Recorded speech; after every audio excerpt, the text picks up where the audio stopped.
Ministers, my fellow newly elected MEPs, and especially to Noreen Keogh from our office who watches in the gallery. If you get the privilege of being elected to Dáil Éireann, you enter probably the most famous room in Ireland. When myself and my Labour Party colleagues were elected here in 2011, we were so conscious that every word we uttered in here would be recorded forever, and in generations to come our descendants will be able to read what we said. It made every early intervention quite nerve-wracking, and I must admit to always rising to my feet in this chamber with a sense of mild anxiety. But as has been said, the Oireachtas staff have always made working here a proud and inspiring experience.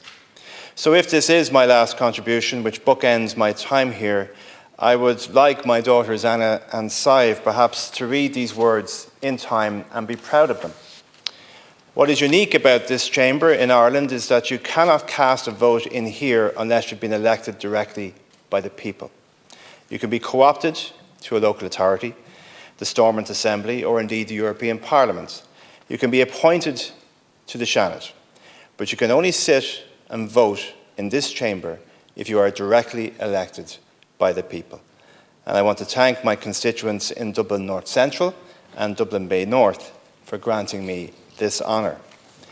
Thinking of my infant daughters reading these words in years to come makes me want to emphasise that we can only ask of each other to trust our best and most generous of instincts.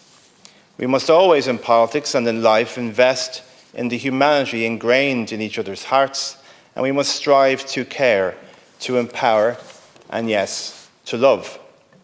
Politics must be always about improving people's lives, about the sharing of ideas, the promise of the future, the recognition of that basic humanity that supersedes any difference that is emphasised by those less generous amongst us.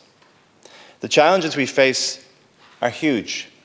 Climate breakdown, the waging of war, the commercialisation of division, the trumpeting of hate, the inequality that forces so many of our vulnerable citizens, and especially children, into the shadows.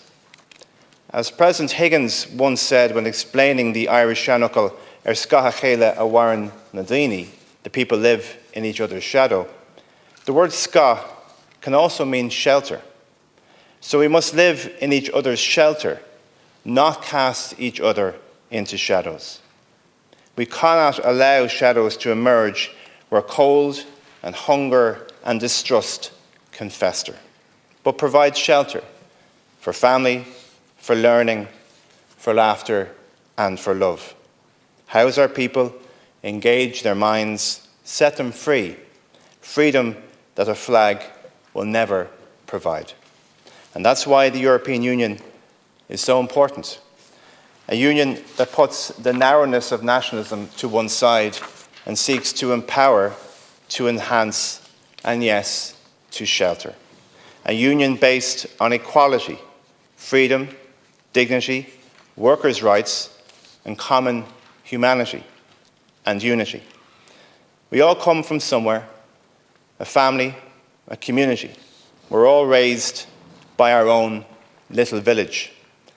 As I pack away the boxes from my Leinster House office, I can't help but feel a flood of emotion as the cards, the letters, the mementos of past battles, campaigns and friendships re-emerge from the shelves.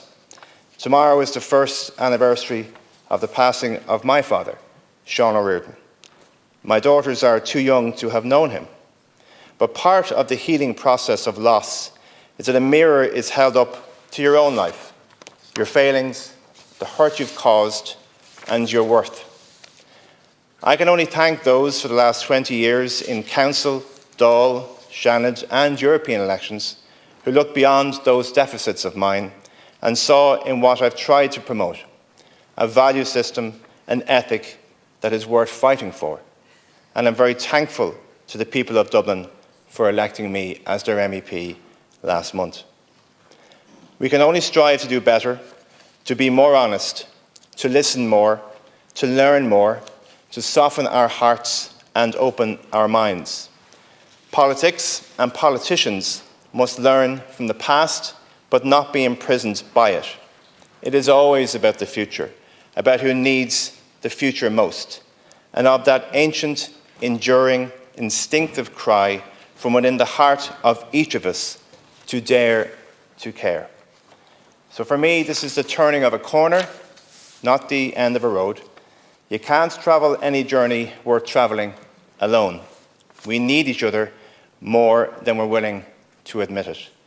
Mar all dún ar fad, ar scath chéile Aodhán Ó Ríordáin.